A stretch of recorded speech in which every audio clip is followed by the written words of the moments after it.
Hello everyone, welcome back to our YouTube channel. तो guys, जैसा कि हम लोग पिछले कई दिनों से सीटेट का जो है 2025 का प्रिपरेशन कर रहे हैं, है ना। और हम लोग जो प्रीवियस ईयर क्वेश्चंस हैं उनको एनालाइज कर रहे हैं और देख रहे हैं कि कैसे कैसे क्वेश्चंस आते हैं, है ना।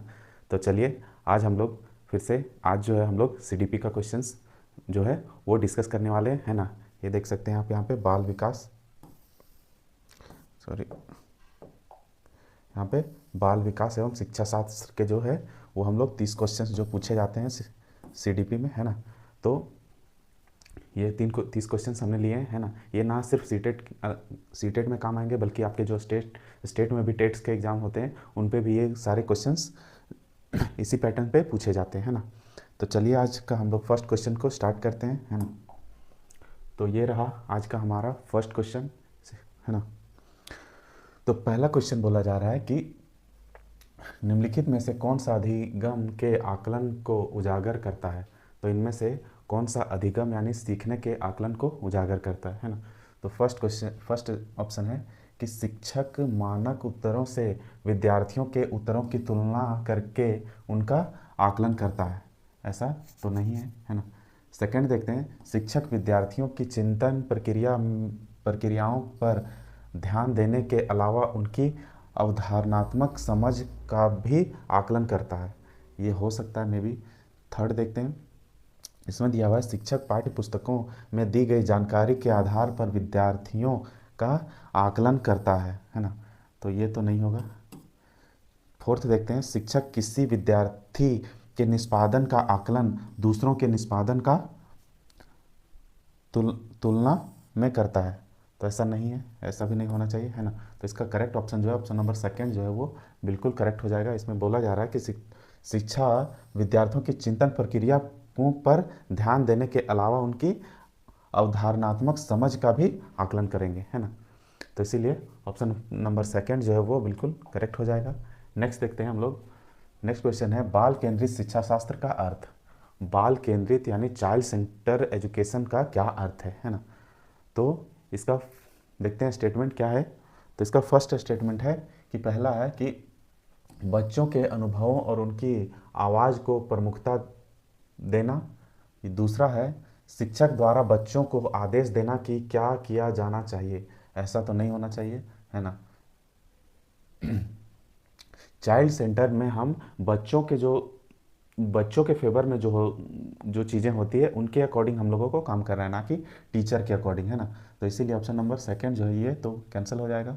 थर्ड है, निर्धारित सूचना का अनुसरण करने में बच्चों को सक्षम बनाना। या फिर चौथा है, कक्षा में सारी बातें सीखने के लिए शिक्षक का आगे आगे होना। ये तो ठीक है, आगे आगे होना, लेकिन वो फिर ये चाइल्ड सेंटर यानी बाल केंद्रित में नहीं आएगा। तो इसका ऑप्शन नंबर फर्स्ट जो है वो बिल्कुल करेक्ट हो जाएगा। उनकी अनुभवों और उनकी आवाज़ को प्रमुखता देना ही चाइल्ड सेंटर एजुकेशन का मेन पर्पस है होता है। उसके बाद देखते हैं अब हम लोग थर्ड नंबर क्वेश्चन में बोला जा रहा है कि निम्नलिखित में से कौन सा कथन भाषा और विचार के बारे में पियाजे और वाइगोत्स्की के दृष्टिकोण का सही वर्णन करता है। तो पियाजे और जो है वाइगोत्स्की का जो भाषा का जो स्टेटमेंट इन्होंने दिया था, तो इनमें से कौन सा स्टेटमेंट जो है वो फॉलो करता है, तो वो देखते हैं हम लोग। तो इसका फर्स्ट ऑप्शन दिया हुआ है कि पियाजे के अनुसार पहले विचार जन्म लेता है और वाइगोत्स्की के अनुसार भाषा का विचार पर भारी प्रभाव पड़ता है। तो यही तो दिया था, पियाजे ने यही स्टेटमेंट दिया था कि पियाजे के अनुसार जो है पहले विचारों का जन्म लेता है ना, पहले विचार आते हैं, है ना। जबकि वाइगोत्स्की के अनुसार पहले भाषा को इन्होंने प्रायोरिटी दिया हुआ है ना। तो ये ऑप्शन नंबर फर्स्ट ये जो इसका करेक्ट आंसर हो जाएगा, है ना। नेक्स्ट देखते हैं फोर्थ नंबर। इसमें बोला जा रहा है कि विद्यालय यात्रा पर जाने के लिए ये पोती और अपने पिता के बहस करते हुए देखकर दादी कहती है, तुम अच्छी लड़की की तरह तरह आज्ञाकारी क्यों नहीं हो, तुम लड़कों की तरह व्यवहार करोगी तो कौन तुम से शादी करेगा। यह कथन निम्नलिखित में से किसको प्रतिबिंबित करता है। तो किसको करेगा, तो देखते हैं। फर्स्ट स्टेटमेंट है कि लड़कियों और लड़कों के स्वभाव के बारे में रूढ़िबद्धता धारण है, हो सकता है। सेकंड है लिंग समरूपता, या फिर लड़की के लिए लिंग की गलत पहचान, या फिर लड़कों के पालन पोषण में परिवार की कठिनाइयाँ। जी हाँ, तो इसमें जो है मेनली जो है ऑप्शन नंबर फर्स्ट है जो ज़्यादा अप्रोप्रिएट रहेगा, है ना, क्योंकि इसमें लड़के और लड़कियों के स्वभाव के बारे में रूढ़िबद्धता का धारणा जो है वो काफ़ी ज़्यादा दिख रहा है ना, तो इसीलिए ऑप्शन नंबर फर्स्ट जो है वो करेक्ट हो जाएगा। नेक्स्ट देखते हैं।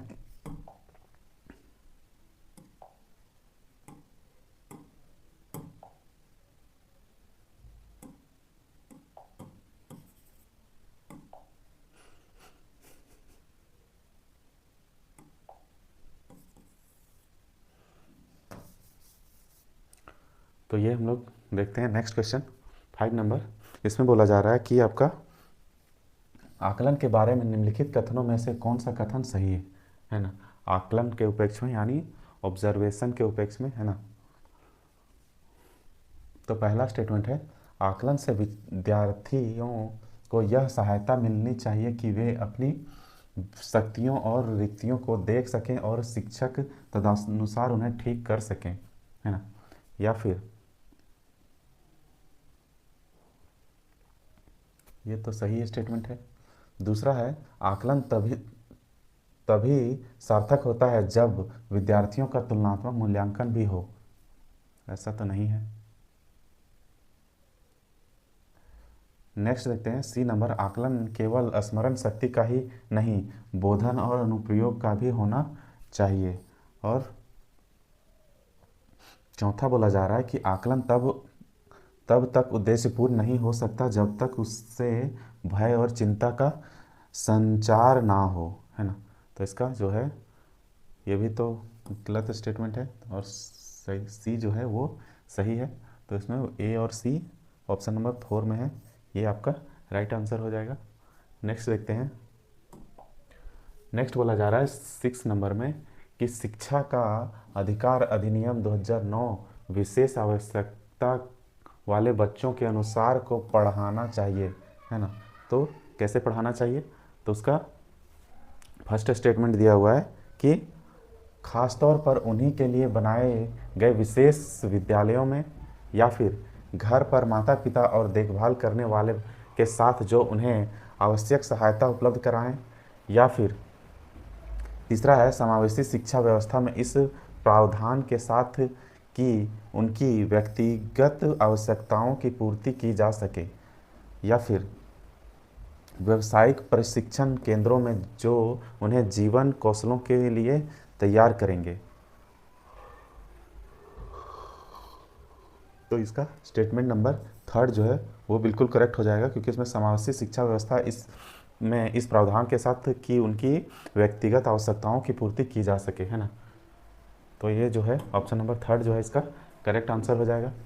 नेक्स्ट देखते हैं 7 नंबर, जिस कक्ष में विविध पृष्ठभूमि से विद्यार्थी आते हैं वहाँ एक प्रभावी शिक्षक क्या कर सकता है ना। तो इसका फर्स्ट स्टेटमेंट दिया हुआ है कि समूह में व्यक्तिक विभिन्नता को बताने के लिए उनकी सांस्कृतिक जानकारी पर ध्यान देगा, है ना। और दूसरा स्टेटमेंट दिया हुआ है वंचित पृष्ठभूमि के विद्यार्थियों को कठिन परिश्रम करने के लिए कहेगा ताकि वे अपने साथियों के बराबर पहुंच सके, है ना। और थर्ड स्टेटमेंट दिया हुआ है कि सांस्कृतिक जानकारी की अनदेखी करेगा और एक सर्वमान्य तरीके से अपने सभी विद्यार्थियों के साथ व्यवहार करेगा।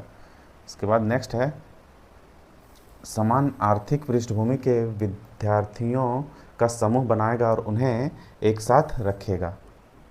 तो इसका जो है करेक्ट ऑप्शन तो ऑप्शन नंबर फर्स्ट ही लग रहा है ना, तो इसका ऑप्शन फर्स्ट ही हो जाएगा। नेक्स्ट देखते हैं 9 नंबर। 9 में बोला जा रहा है कि संज्ञा और संवेग के बारे में निम्नलिखित कथन में से कौन सा कथन सही है। संज्ञा और संवेग में से कौन सा कथन सही है, तो पहला बोला जा रहा है कि संज्ञा और संवेग एक दूसरे से स्वतंत्र प्रक्रियाएं हैं। दूसरा है संज्ञा और संवेग परस्पर जुड़े हैं और एक दूसरे को प्रभावित करते हैं। तो यही तो होगा ऑप्शन नंबर सेकंड इसका राइट आंसर हो जाएगा। नेक्स्ट देखते हैं क्वेश्चन नंबर 10। इसमें बोला जा रहा है कि विविध शिक्षार्थियों वाली एक समावेशी कक्षा में सहयोगी अधिगम और समवयस्कों को सिखाना क्या कहलाता है? तो वह जो है इसका फर्स्ट ऑप्शन बोला जा रहा है कि सक्रिय रूप से निरुत्साहित किया जाना चाहिए और प्रतियोगिताओं को बढ़ावा देना चाहिए। या फिर सेकंड है केवल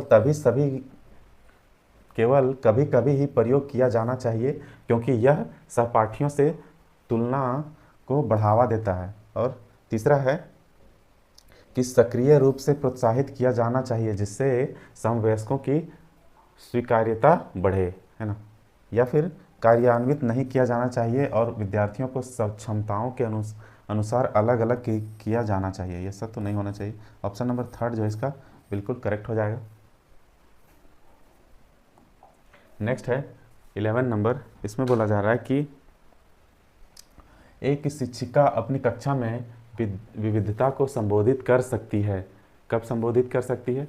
तो आइए देखते हैं। तो इसका फर्स्ट स्टेटमेंट दिया हुआ है कि विभिन्नताओं को स्वीकार करके और उसे महत्व देकर। हाँ, ऐसा हो सकता है, सही है।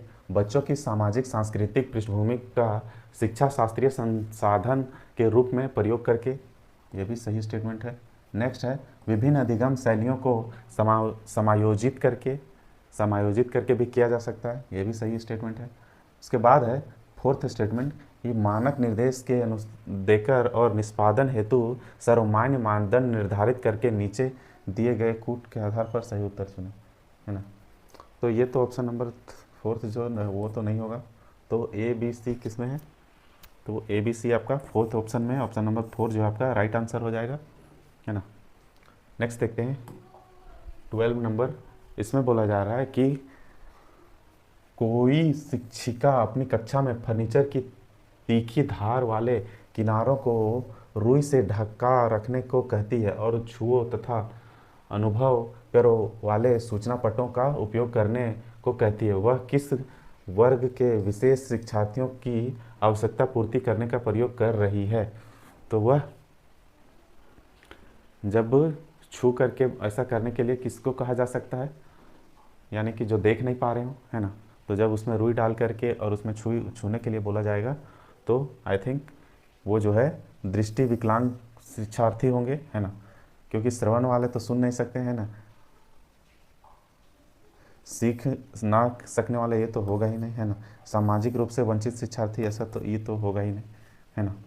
तो ये तो देख सकते हैं खुद से और अनुभव कर सकते हैं, है ना। तो दृष्टिहीन जो है विकलांग शिक्षार्थी जो है वो अनुभव कर पाएंगे और उसी के लिए जो है ये किया जाएगा। नेक्स्ट है 13 नंबर।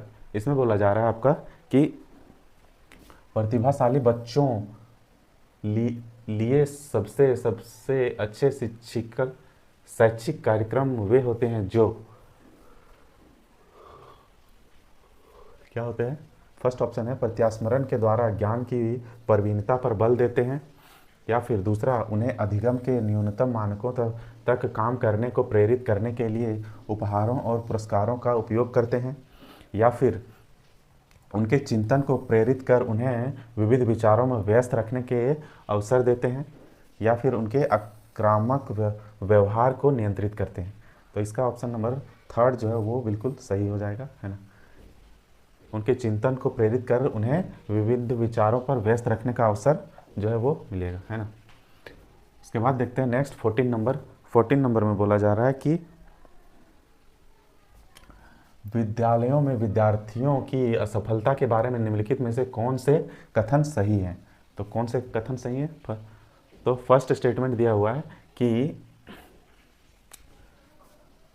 विशेष जातियों और समुदायों से संबंधित विद्यार्थी असफल होते हैं क्योंकि उनमें योग्यता नहीं होती। ऐसा तो नहीं है। विद्यार्थी विद्यालयों में असफल होते हैं क्योंकि उन्हें अधिगम के लिए उपयुक्त पुरस्कार नहीं दिए जाते। में भी हो सकता है ऐसा, क्योंकि बहुत कोई होते हैं कि पुरस्कार की वजह से वो अपना इंटरेस्ट को जगाते हैं ना। नेक्स्ट है विद्यार्थी असफल होते हैं क्योंकि शिक्षण उस तरीके से नहीं किया जा सकता जो उनके लिए सार्थक हो। या फिर नेक्स्ट है विद्यार्थी असफल होते हैं क्योंकि विद्यालय व्यवस्था प्रत्येक विद्यार्थियों की आवश्यकताओं और अभिरुचि को ध्यान नहीं रखती है। तो ऑप्शन नंबर सी तो सही है ना। विद्यार्थियों की असफलता आवश्यकताओं और अभिरुचियों को ध्यान नहीं रखती। जी हाँ, ये भी हो सकता है ना। तो ऑप्शन नंबर 4 जो है इसका बिल्कुल करेक्ट हो जाएगा। बी और डी जो है इसको करेक्ट ये कर रहे हैं।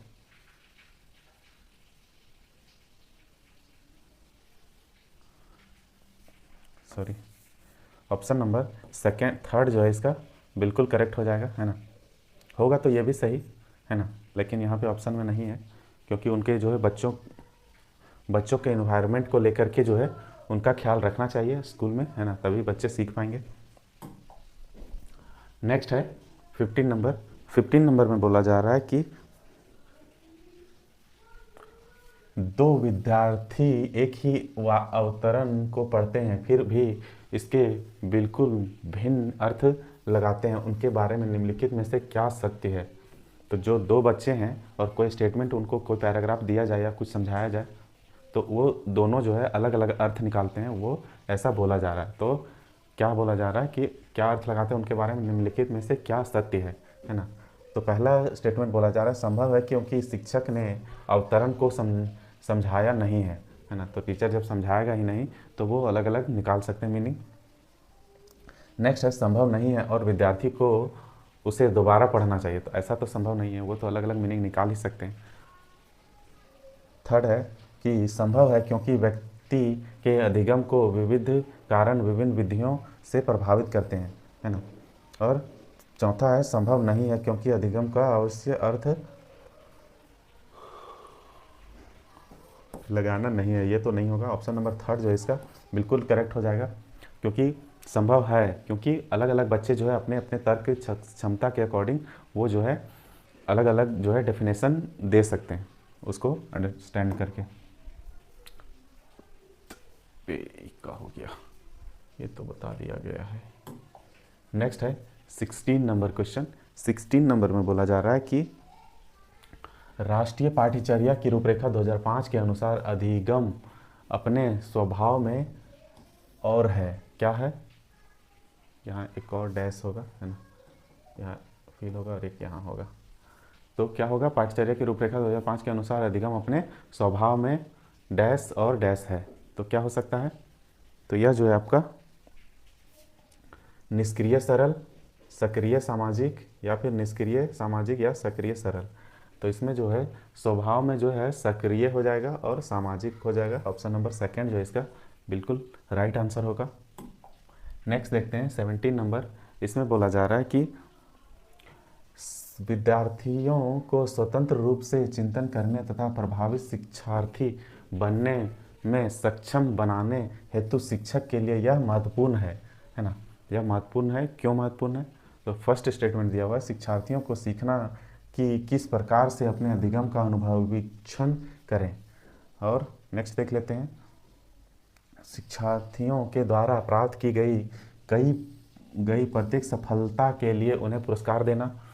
तीसरा है छोटी छोटी इकाइयों या खंडों में जानकारी प्रदान करना। चौथा एक संगठित तरीके से जानकारी को प्रस्तुत करना ताकि पुनः स्मरण करने में आसानी हो। तो इसका ऑप्शन नंबर फर्स्ट जो है वो करेक्ट हो जाएगा क्योंकि शिक्षार्थियों को सीखना कि किस प्रकार से वे अपने अधिगम का अनुवीक्षण करें, है ना। नेक्स्ट है 18 नंबर। इसमें दिया हुआ है कि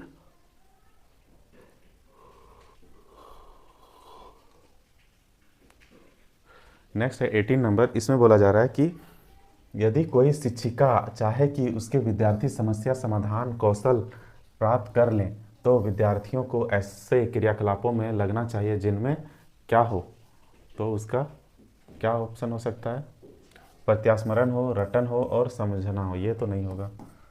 बहुविकल्पीय हो, प्रश्नों वाले स्तरीकृत पत्रकार हो, ये भी नहीं होगा। नेक्स्ट है ड्रिल और अभ्यास हो, ये भी नहीं होगा। तो ऑप्शन नंबर जाहिर सी बात है 4 जो है वो करेक्ट हो जाएगा क्योंकि पूछना, तर्क करना और निर्णय लेना ये चीज़ें जो है उनको शामिल करना होगा अपने स्टडी के दौरान, ताकि वो चीज़ें सीख पाएँ बेहतर तरीके से। नेक्स्ट देखते हैं 19 नंबर क्वेश्चन। 19 नंबर में बोला जा रहा है कि कक्षा तक पहुंचने वाली बच्चों की भोली अवधारणाओं को जानना क्या कहलाता है? तो फर्स्ट ऑप्शन बोल रहा है कि शिक्षक के किसी उद्देश्य की पूर्ति नहीं करता, ऐसा तो नहीं है। दूसरा है शिक्षक के हौसले को पस्त कर देता है क्योंकि उससे उसका कार्यभार बढ़ता है। या फिर शिक्षक के लिए अपने शिक्षण को अधिक सार्थक बनाने की योजना बनाने में सहायता होता है। या फिर शिक्षक की योजना और शिक्षण में रुकावट बनता है। तो ऑप्शन नंबर थर्ड जो है इसका बिल्कुल करेक्ट हो जाएगा, क्योंकि इसमें शिक्षक के लिए एक शिक्षा का अधिगम सार्थक बनाने की योजना बनाने में सहायता होती है। नेक्स्ट देखते हैं 20 नंबर। 20 नंबर में बोला जा रहा है कि निम्नलिखित में से कौन सा तत्व अधिगम को प्रभावित करते हैं? तो कौन सा तत्व इनमें से अधिगम को प्रभावित करेगा, लर्निंग को प्रभावित करेगा? तो फर्स्ट ऑप्शन दिया हुआ है कि शिक्षार्थी का उत्प्रेरण, है ना। दूसरा है शिक्षार्थी की परिपक्वता। तीसरा है शिक्षण युक्तियाँ। चौथा है शिक्षार्थी का शारीरिक और संवेगात्मक व्यवस्था। जी हाँ, तो ये तो चारों सही लग रहे हैं, है ना। फर्स्ट, सेकंड, थर्ड और फोर्थ भी। तो ऑप्शन नंबर सेकंड जो है इसका बिल्कुल करेक्ट हो जाएगा। नेक्स्ट हम देखेंगे कि सार्थक अधिगम। सार्थक अधिगम क्या होता है? तो सार्थक अधिगम जो है वो आपका क्या कहलाता है? वयस्कों और अधिगम सक्षम सारथियों का अनुकरण। दूसरा है उद्दीपक तथा उत्तर के बीच युग्मन तथा साहचर्य। तीसरा है दी गई सूचना का निष्क्रिय ग्रहण। और चौथा है निजी अनुभवों से ज्ञान की संरचनाओं का सक्रिय निर्माण, है ना। तो इसका ऑप्शन नंबर 4 जो है वो बिल्कुल करेक्ट हो जाएगा, है ना। निजी अनुभवों और ज्ञान की संरचनाओं का सक्रिय निर्माण जो है। नेक्स्ट देखते हैं 22 नंबर। इसमें बोला जा रहा है कि विद्यार्थियों को प्रभावशाली अधिगम के लिए निम्नलिखित में से कौन सा शिक्षक के प्रारंभिक कार्यों में से एक नहीं है? तो कौन सा प्रारंभिक कार्यों में से एक नहीं है? तो इसका फर्स्ट स्टेटमेंट है विद्यार्थियों की उन अवधारणाओं को जानना जिन्हें लेकर वे कक्षा में आते हैं। या फिर नेक्स्ट है विद्यार्थियों को उद्देश्यात्मक विधि से सूचना प्रदान करना। या फिर तीसरा है शिक्षा विद्यार्थियों को उच्च स्तर के प्रश्नों के उत्तर की अपेक्षा करना। या फिर चौथा है बच्चों को यह सिखाना कि वे अपने अधिगम प्रयासों को कैसे देख और सुधार सकते हैं। तो इसका ऑप्शन नंबर सेकंड जो है वो बिल्कुल इसका करेक्ट ऑप्शन है, विद्यार्थियों को उसके उद्देश्यात्मक विधि से सूचना प्रदान करना, है ना। इसके बाद देखते हैं नेक्स्ट 23 नंबर क्वेश्चन। इसमें बोला जा रहा है कि विकास के सिद्धांतों के बारे में निम्नलिखित में से कौन सा कथन है? कौन सा कथन है?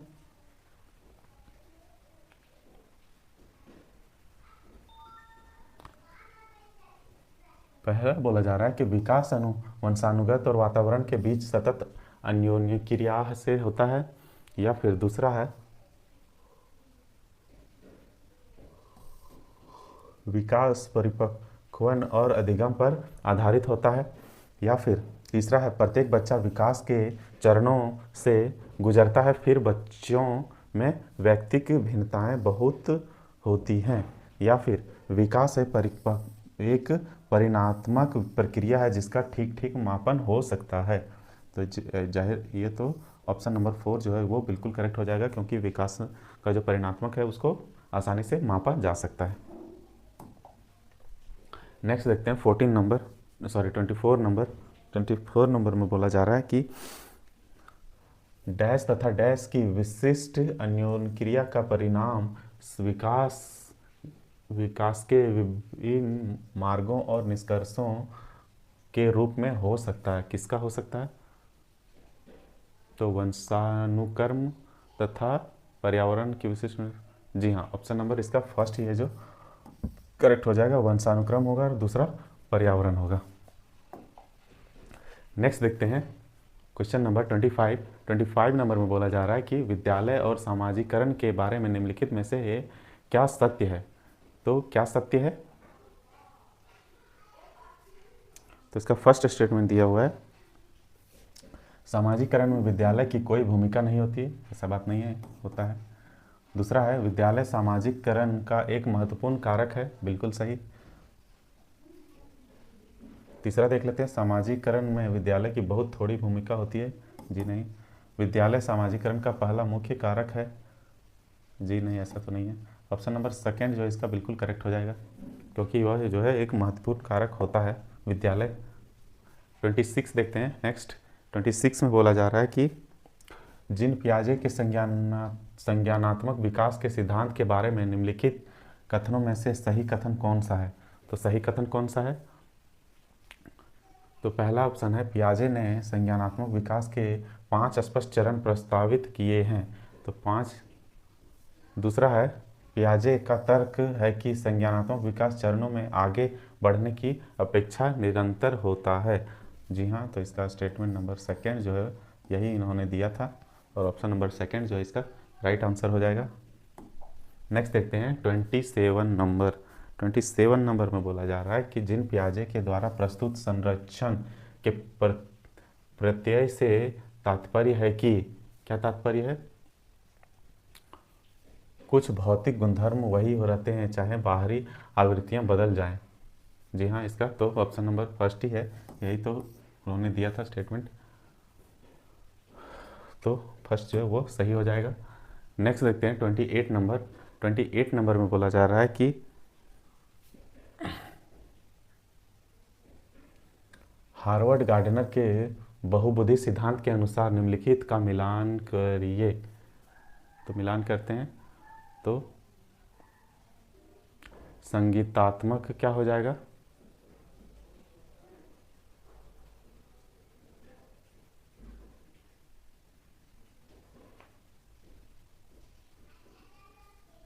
संगीतात्मक जो है वो आपका तो हो जाएगा वायलिन वर्क। उसके बाद जो है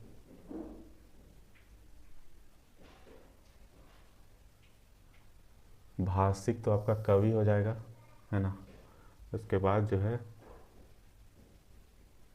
अंतर्वैयक्तिक जो है वो आपका चिकित्सा में हो जाएगा, और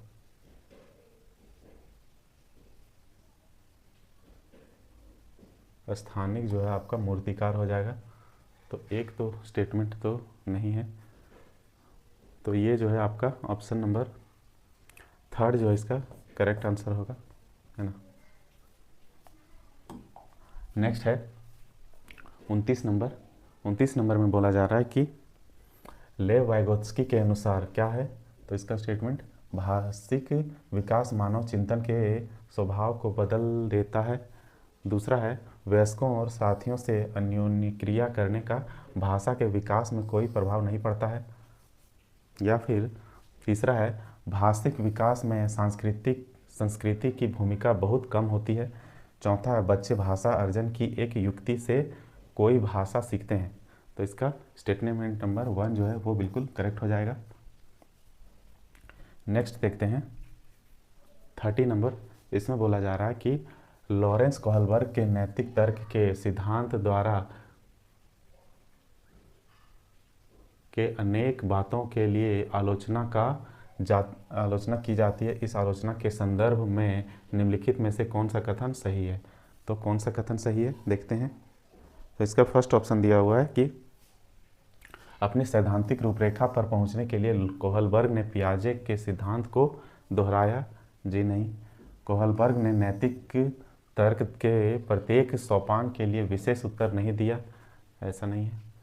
तीसरा है, कोहलबर्ग का सिद्धांत बच्चों के प्रत्युत्तर पर ध्यान केंद्रित नहीं करता।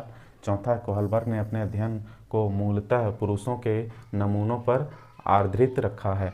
तो इसका ऑप्शन नंबर 4 जो है वो बिल्कुल करेक्ट हो जाएगा, है ना। तो ये थे आज के हमारे 30 CDP के क्वेश्चंस, है ना, जो टोटली प्रीवियस ईयर बेस्ड थे, है ना।